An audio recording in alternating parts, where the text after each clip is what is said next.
नमस्कार मित्रांनो, स्वागत आहे तुमचं आपल्या चॅनलवर. आज झालेल्या संयुक्त पूर्व परीक्षेच्या पेपरमधील अंकगणिताचे सविस्तर विश्लेषण आज आपण पाहणार आहोत. प्रश्न नेमके कसे होते, त्याची कठीण पातळी कशी होती आणि कमीत कमी वेळेत ते कसे सोडवायचे हे आज आपण पाहणार आहोत. चला तर मग जराही वेळ न घालवता सुरुवात करूया. अंक 81. जर एका आयताची लांबी 40% ने वाढवली तर आयताचे क्षेत्रफळ तेवढेच राहण्यासाठी आयताची रुंदी किती टक्क्यांनी कमी करावी लागेल? जेव्हा एका बाजूमध्ये वाढ झाली, क्षेत्रफळ समान ठेवायचे असेल, तेव्हा दुसऱ्या बाजूमध्ये करावी लागणारी घट म्हणजेच व्होल्टेज कमी काढायचे इथं आपल्याला. तर किती कमी करावी लागेल? R/100 प्लस R इंटू 100 हा फॉर्म्युला आहे त्याचा. आता R किती आहे? 40%. 100 प्लस 40 इंटू 100. आता याचं व्हॅल्यू काय येईल? 40 भागिले 140 गुणिले 100, 400 भागिले 14, 112. 112 आणि 8 भागिले 14 म्हणजे 28. 8 छेद 14, बेचोक 8, बेसती 14. आपलं उत्तर असेल 28.4/7.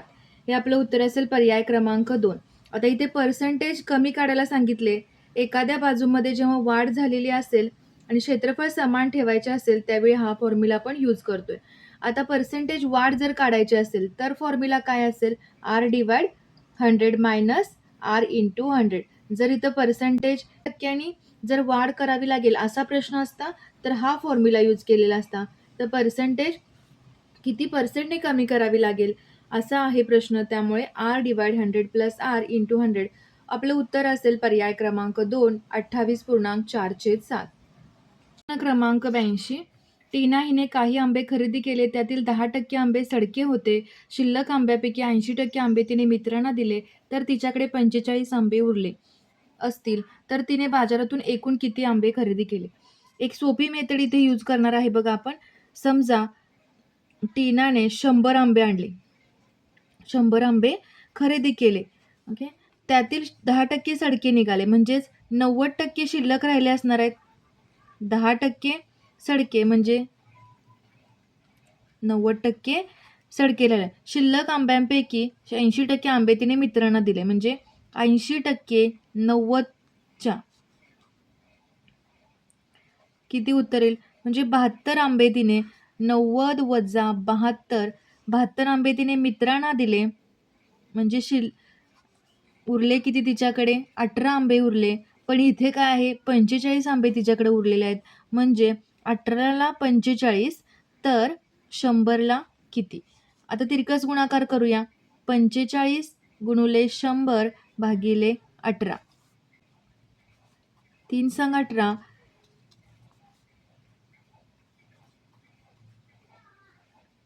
250 आपलं उत्तर असेल. 250 आंबे तिने खरेदी केले. पर्याय क्रमांक 2 आपलं उत्तर असेल. क्रमांक 83. एका वस्तूवर दुकानदार ग्राहकास 10% सूट देतो, तरीही त्यास 25% नफा होतो. तर वस्तूची छापील किंमत 750 रुपये असेल, तर दुकानदाराने ती वस्तू किती रुपयाला खरेदी केली?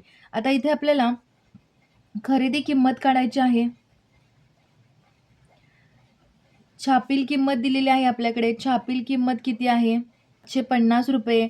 त्यानंतर सूट 10% दिलेले आहे आणि नफा दिलेला आहे 25%. ज्यावेळी छापील किंमत दिलेली असेल, सूट दिलेली असेल, नफा दिलेला असेल, एक सिंपल फॉर्म्युला आहे बघा इथे. खरेदी किंमत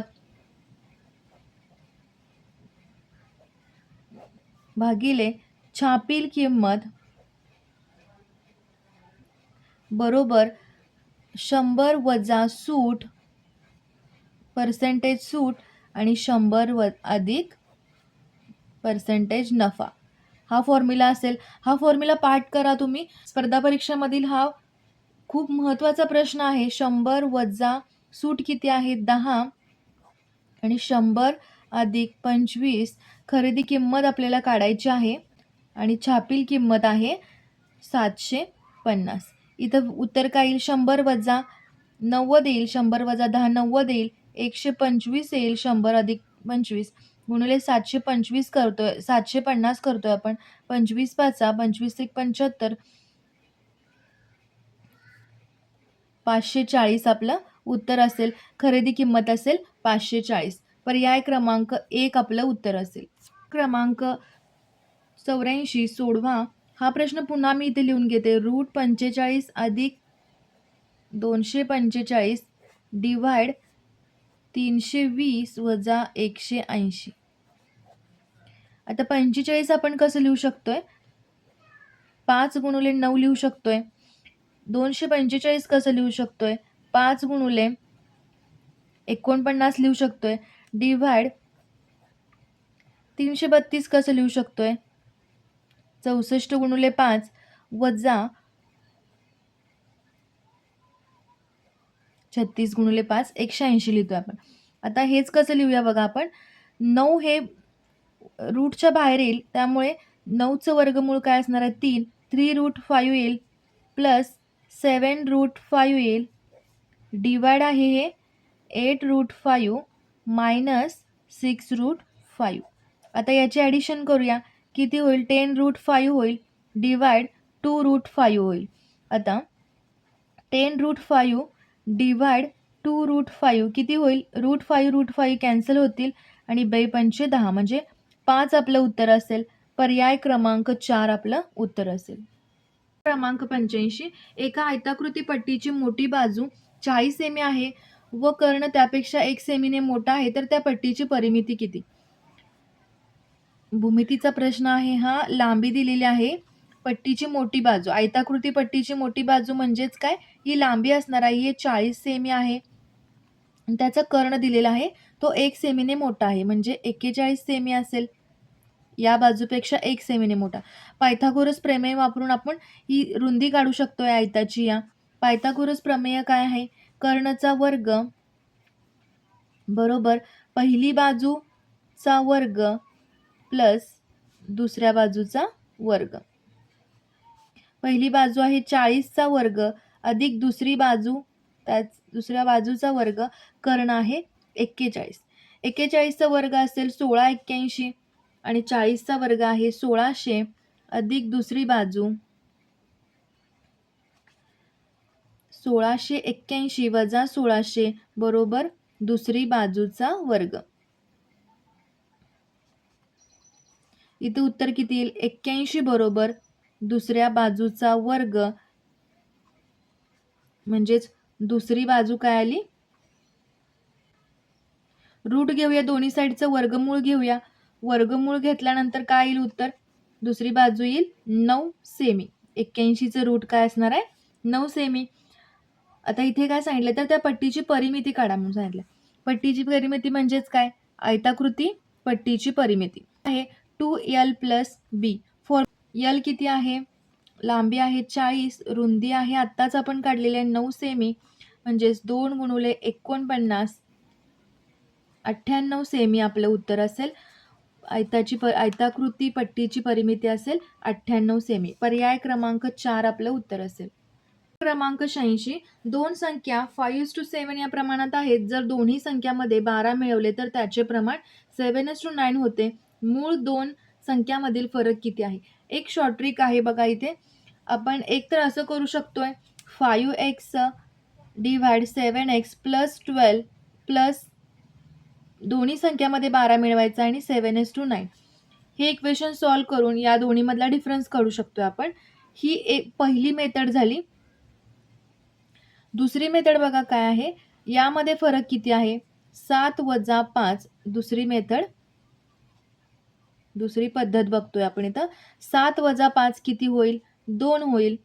9 वजा 7 किती होईल? 2 होईल. त्यानंतर 5 वजा 7 किती होईल? डिफरन्स त्यांचा 2 होईल. 7 वजा 9 2 होईल. म्हणजेच 2 म्हणजे 12, तर 1 म्हणजे किती असणार आहे? 6 असणार आहे. तर दोन मूळ संख्यामधील फरक विचारलाय. म्हणजेच 1 म्हणजे 6, म्हणजे 5x 7x या दोन मूळ संख्यामधील फरक किती असणार आहे? 30. एक्सची व्हॅल्यू आपण 6 पुट केली आहे इथं. 5 गुणिले 6 होईल. 7 गुणिले 6 किती होणार आहे? 12. 42 म्हणजे 42 वजा 30 आपलं उत्तर असेल 12. पर्याय क्रमांक 2 आपलं उत्तर असेल. दोन रेल्वे गाड्या एकाच दिशेने अनुक्रमे 112 किलोमीटर पर आवर व 76 किलोमीटर पर आवर या वेगाने धावतात. वेगवान गाडी ही धीम्या गाडीत बसलेल्या एका व्यक्तीला 20 सेकंदात ओलांडते, तर वेगवान गाडीची लांबी किती? आता इथे दोन गाड्या एकाच दिशेने धावत आहेत. हा ए पॉइंट आहे, हा बी पॉइंट आहे. दोन रेल्वे एकाच दिशेने जात आहेत. त्यामुळे एकतर रिलेटिव्ह दोन रेल्वेंचा ज्यावेळी वेग दिलेला असतो, त्यावेळी आपल्याला इथे आपण सापेक्ष वेग त्याचा काढून घेतो. सापेक्ष वेग काय असणार आहे बघा. जर एकाच दिशेने जात असतील तर V1 किती आहे 112 किलोमीटर पर आवर आणि V2 आहे 76 किलोमीटर पर आवर. सापेक्ष वेग काय येईल V1 मायनस V2 ज्यावेळी एकाच दिशेने जात असतील आणि जर अपोजिट डिरेक्शनने जात असतील म्हणजेच विरुद्ध दिशेने जात असतील त्यावेळी सापेक्ष वेग असेल V1 प्लस V2. आता इथे एकाच दिशेने जात आहेत म्हणून 112 वजा 76 किलोमीटर पर आवर हा सापेक्ष वेग येईल. त्यानंतर आपली उत्तरं कशामध्ये आहेत? मीटरमध्ये आहेत. वेळ दिलेला आहे 20 सेकंद. मीटर पर सेकंदमध्ये आपल्याला हा सापेक्ष वेग करून घ्यावा लागेल. आता ज्यावेळी किलोमीटर पर आवरचं मीटर पर सेकंदमध्ये आपण कन्व्हर्जन करतोय, त्यावेळी 5/18 त्याला मल्टिप्लाय करतो. 18 दुनी 36 म्हणजे 10 मीटर पर सेकंद हा झाला आपला सापेक्ष वेग. आता इथे काय सांगितलंय? वेगवान गाडी त्या धीम्या गाडीत बसलेल्या एका व्यक्तीला 20 सेकंदात ओलांडते. आता ज्यावेळी एकाच दिशेने जात आहेत आणि ती वेगवान जी गाडी आहे ती त्या धीम्या गाडीमध्ये बसलेल्या माणसाला ओलांडत आहे म्हणजे आपण इथं घेतोय त्या वेगवान गाडीची लांबी. आता अंतर बरोबर वेग गुणुले वेळ. आपल्याला अंतर काढायला सांगितलेलं आहे म्हणजेच गाडीची लांबी काढायला सांगितलेली आहे. वेग आता काढलेला आहे आपण 10 मीटर पर सेकंद आणि वेळ आहे 20 सेकंद म्हणजे आपलं उत्तर आलेलं आहे 200 मीटर त्या वेगवान गाडीची लांबी असणार आहे. पर्याय क्रमांक 2 आपलं उत्तर असेल. प्रश्न क्रमांक 88. एक दुकानदार एका वस्तूची खरेदी ₹1200 मध्ये करतो व ती विकतो जेणेकरून त्याला 20% नफा होईल. नंतर तो मार्क केलेल्या किमतीवर 10% सूट देतो. वस्तूची मार्क केलेली किंमत किती आहे? प्रश्न क्रमांक 83 मध्ये जो फॉर्म्युला आपण यूज केला आहे तो सेम फॉर्म्युला इथे यूज करायचा आहे आपल्याला. खरेदी किंमत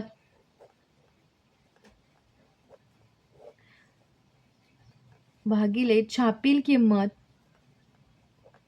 बरोबर 100 वजा पर्सेंटेज सूट 100 अधिक पर्सेंटेज नफा. ज्यावेळी सूट दिलेली असते, नफा दिलेला असतो, छापील किंमत किंवा खरेदी किंमत दिलेली असते त्यावेळी आपण हा फॉर्म्युला यूज करतो. खरेदी किंमत किती दिलेली आहे 1200. छापील किंमत आपल्याला काढायची आहे 100. सूट दिलेली आहे 10% आणि नफा दिलेला आहे 20%.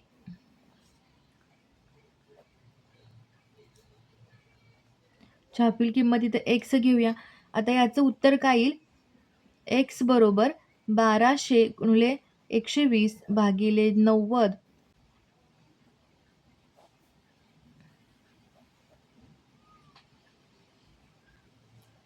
₹1600 छापील किंमत असेल ₹1600. पर्याय क्रमांक 2 आपलं उत्तर असेल. क्रमांक 89. दोन व्यक्ती एक काम एकत्रितपणे 24 तासात पूर्ण करू शकतात.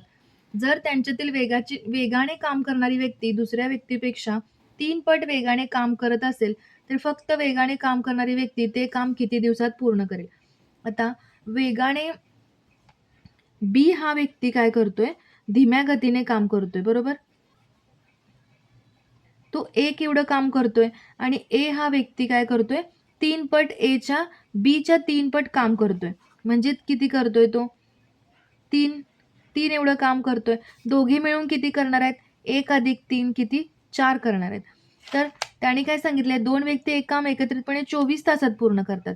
म्हणजे दिवस किंवा वेळ दिलेला आहे इथं 24 तास आणि हे कामाची गती आहे, म्हणजे इफिशियन्सी घेऊ शकतो आपण, इफिशियन्सी म्हणू शकतो याला. आपल्याकडे फॉर्म्युला आहे इफिशियन्सी बरोबर काम भागिले दिवस. काळ, काम, वेग या चॅप्टरवरील सगळे जे प्रश्न आहेत ते या फॉर्म्युल्यावर चालतात. तर इफिशियन्सी त्याने दिलेलं आहे आपल्याला किती? 4. काम किती दिलेलं आहे? काम आपल्याला काढायचं आहे आणि दिवस किती दिलेला आहे? दिवस किंवा वेळ किती दिलेला आहे? 24. म्हणजे काम किती येईल इथं? 4 गुणिले 24 96 एवढं काम येईल. आता त्याने काय सांगितलंय, तर फक्त वेगाने काम करणारी व्यक्ती ते काम किती दिवसात पूर्ण करेल, किती वेळात पूर्ण करेल. काम किती आहे? 96 जे आत्ताच आपण काढलेलं आहे. आता इफिशियन्सी वेगाने कोण काम करतोय? ए हा काम करतोय, त्याची इफिशियन्सी आहे 3. म्हणजेच पुन्हा हा फॉर्म्युला आपण यूज करतोय.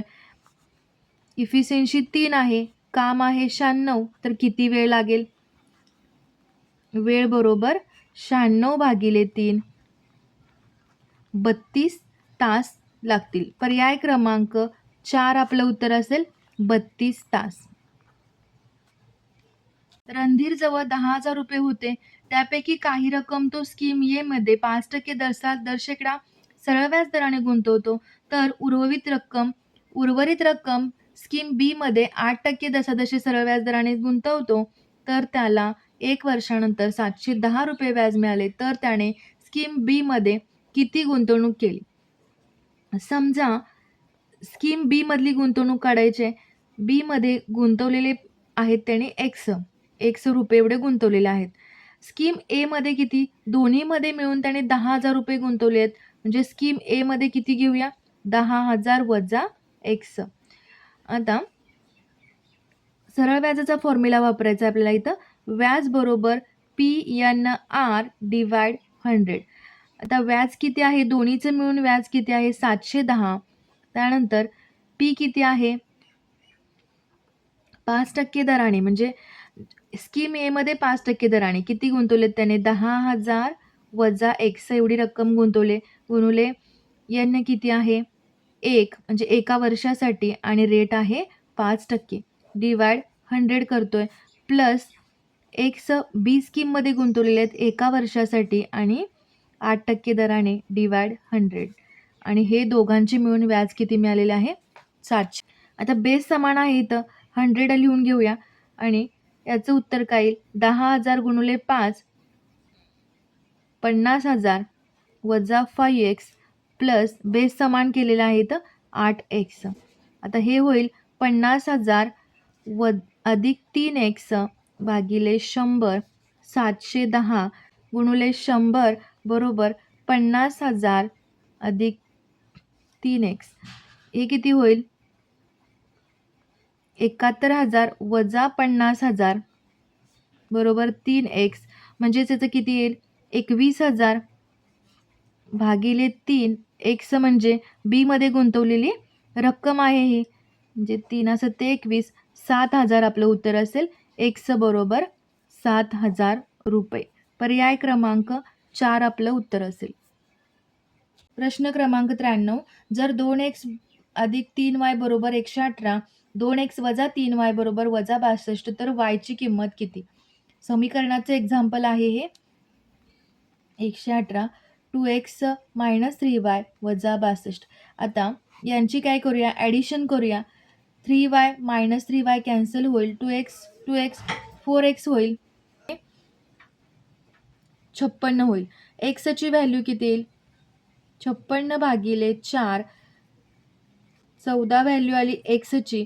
आपल्याला वायची व्हॅल्यू पाहिजे. एक्सची व्हॅल्यू या दोन्हीपैकी कोणत्या एका इक्वेशनमध्ये आपण ठेवतोय? तर 2 × 14 plus 3y is equal to 118. 28 plus 3y is equal to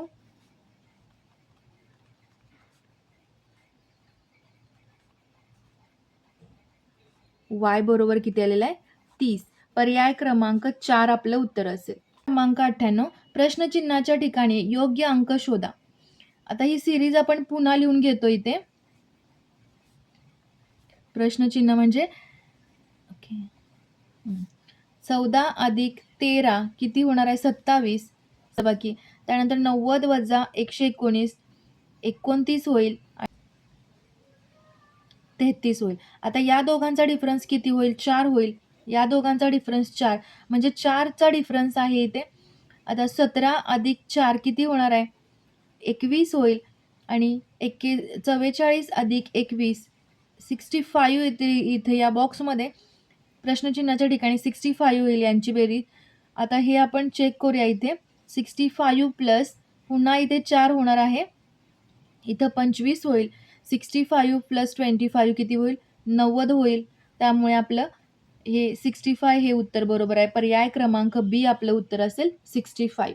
क्रमांक 99 जर प्लस म्हणजे इंटू म्हणजे डिवाइड म्हणजे मायनस आणि मायनस म्हणजे प्लस तर या राशीची किंमत काढा असा प्रश्न आहे. 231 गुणिले 11 प्लस 23 वजा 82 डिवाइड 40. चिन्हे बदलून घेऊया.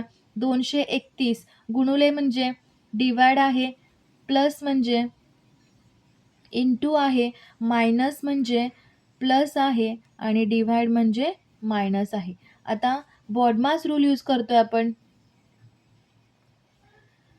ब्रॅकेट इथे सॉल्व करणारच आहे आपण. ऑफ नाही आहे. डिव्हिजन पहिला सॉल्व करतोय. 231 भागिले 11 गुणुले 23 अधिक 82 किती होणार आहे? 11 दोन्ही 22, 11 एके 11, 21 गुणुले 23 अधिक 82 वजा 40. आता याचा गुणाकार होईल 21 त्रिक 63 कारण डिव्हिजन नंतर मल्टिप्लिकेशन आहे. 6 राहिले 21 दोन्ही 42 आणि 6 48 म्हणजे 483 होईल प्लस 82 वजा 40 565 वजा 40 आपलं उत्तर किती येणार आहे? 525. पर्याय क्रमांक 3 आपलं उत्तर असेल 525. महाराष्ट्र पोलीस भरती आणि इतर स्पर्धा परीक्षांच्या अशाच नवनवीन शॉर्टकट ट्रिक्स आणि पेपर सोल्युशनसाठी आपल्या चॅनलशी जोडून राहा. चॅनलला नक्की सबस्क्राईब करा. काळजी घ्या. अभ्यास करत राहा. थँक्यू.